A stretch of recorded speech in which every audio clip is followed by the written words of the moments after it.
Hai,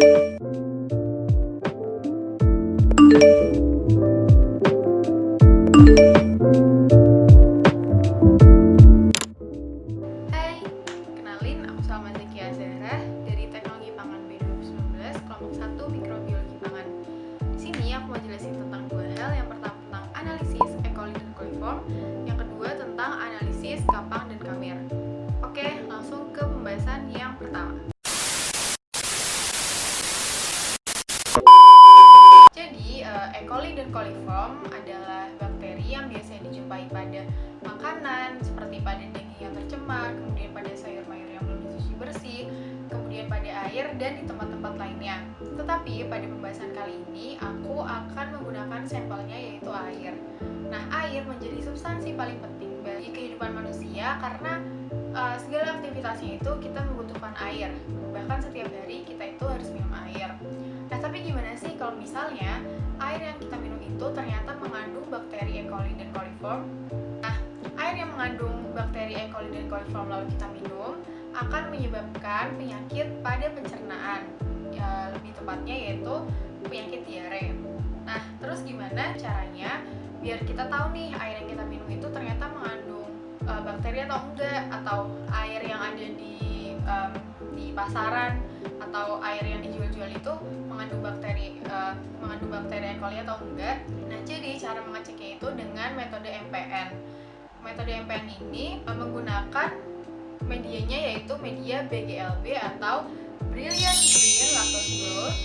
Gambarnya seperti ini. Ya, warnanya hijau, sama seperti dengan namanya.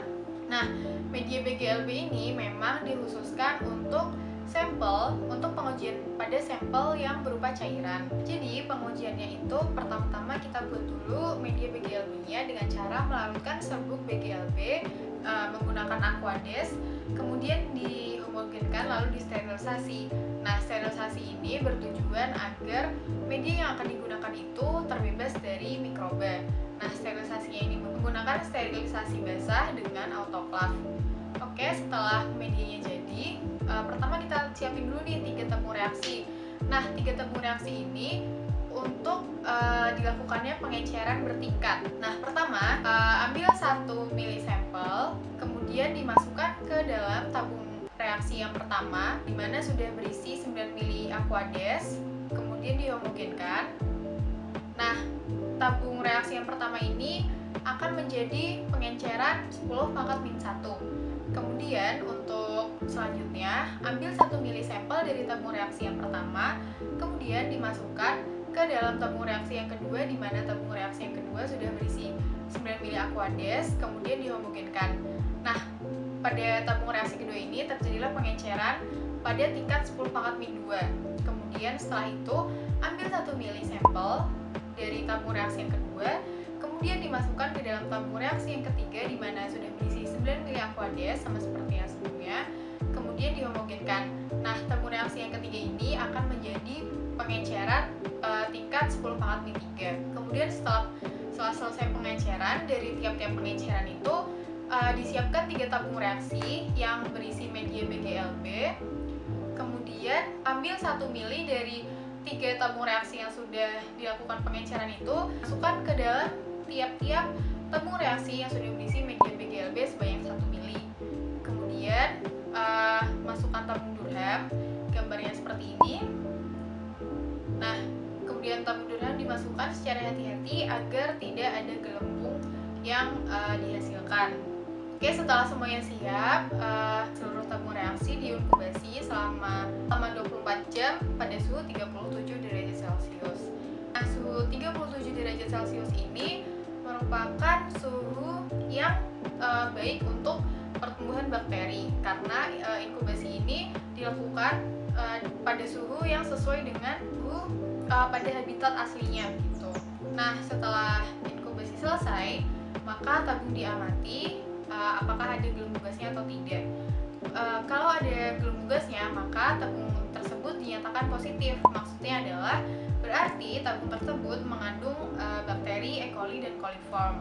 Kenapa bisa ada gelembungnya? Karena tabung yang mengandung bakteri itu, maka bakteri itu akan metabolisme sehingga menghasilkan gelembung-gelembung gas. Setelah diamati, lalu dicatat hasilnya, tabung mana saja yang ada gelembung gasnya, kemudian dihitung dengan rumus ini, dan juga dicocokkan dengan tabel MPN. Oke, lanjut ke pembahasan yang kedua, yaitu analisis kapang dan kamir. Jadi, kapang dan kamir merupakan salah satu golongan dari jamur. Nah, kedua itu bisa dibedakan.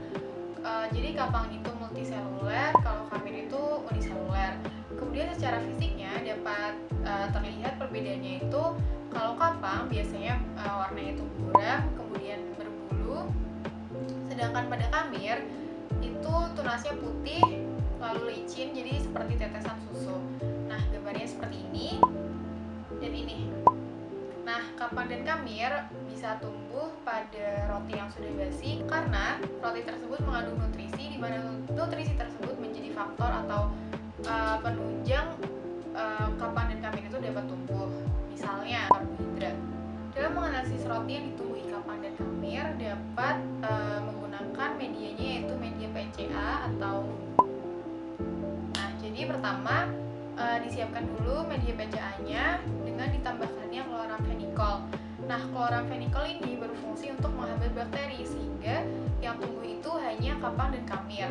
Karena kita kan akan menganalisisnya kapang dan kamir, jadi menggunakan kloramfenikol itu agar tidak ada bakteri lain yang tumbuh, sehingga dalam menganalisisnya itu dapat berjalan dengan lancar. Nah, setelah ditambahkan kloramfenikol, lalu disterilisasi dengan sterilisasi basah menggunakan autoklav. Nah, setelah itu disiapkan 1 gram sampel, kemudian dilarutkan dengan aqua-D sebanyak 9 ml. Kemudian sampel dihomogenisasi, lalu dilakukannya pengenceran pada sampel dengan tingkat pengenceran yaitu 10⁻⁶. Proses pengencerannya sama seperti pada pengenceran yang sudah aku jelaskan di pembahasan yang pertama. Kemudian dilakukan pencawanan secara duplo pada 3 tingkat pengenceran terakhir. Nah, maksudnya duplo itu jadi nanti menggunakan 2 cawan Petri pada setiap tingkat pengenceran. Kemudian tuangkan 1 ml sampel ke dalam cawan Petri, kemudian ditambahkan media PCA yang sudah dibuat sebanyak kurang lebih 15 ml, kemudian digoyangkan, kemudian cawan Petri digoyangkan dengan membentuk angka 8. Nah, hal tersebut dilakukan agar sampel dapat tersebar secara merata. Nah, lakukan hal yang seperti tadi pada setiap tingkat pengenceran. Nah, kemudian setelah pencawanan selesai, diinkubasi pada suhu sekitar 20-25 derajat Celcius selama 7 hari. Nah, suhu 20-25 derajat Celcius itu merupakan suhu yang tepat atau suhu yang baik atau suhu yang sesuai dengan suhu awal pada kapang dan kamir. Kemudian setelah inkubasi selesai, lalu dihitung jumlah koloni yang ada. Oke, hasil dari inkubasi yang telah dilakukan pada kapang dan kamir, pada inkubasi dari hari pertama sampai yang terakhir itu jumlah mikroba itu mengalami penurunan. Nah, hal tersebut dikarenakan setiap harinya nutrisi pada media itu berkurang atau semakin lama itu semakin habis, sehingga kapang dan kamir yang dapat tumbuh juga berkurang. Tadi kan sudah disebutkan bahwa kapang dan kamir dapat tumbuh pada roti karena kandungan nutrisinya. Jadi pati yang ada pada roti itu dihidrolisis menjadi gula sederhana, kemudian gula sederhana itu menjadi nutrisi atau menjadi sumber pangan untuk mikroorganisme khususnya jamur itu agar hidup gitu, agar dapat tumbuh. Pada roti biasanya jenis jamur yang dijumpai itu seperti misalnya Aspergillus, kemudian Rhizopus dan Penicillium. Pada percobaan yang telah dilakukan, jamur yang tumbuh pada roti basi itu warnanya ada bermacam-macam. Misalnya ada warna hijau, kemudian ada warna hitam atau abu-abu, kemudian ada putih.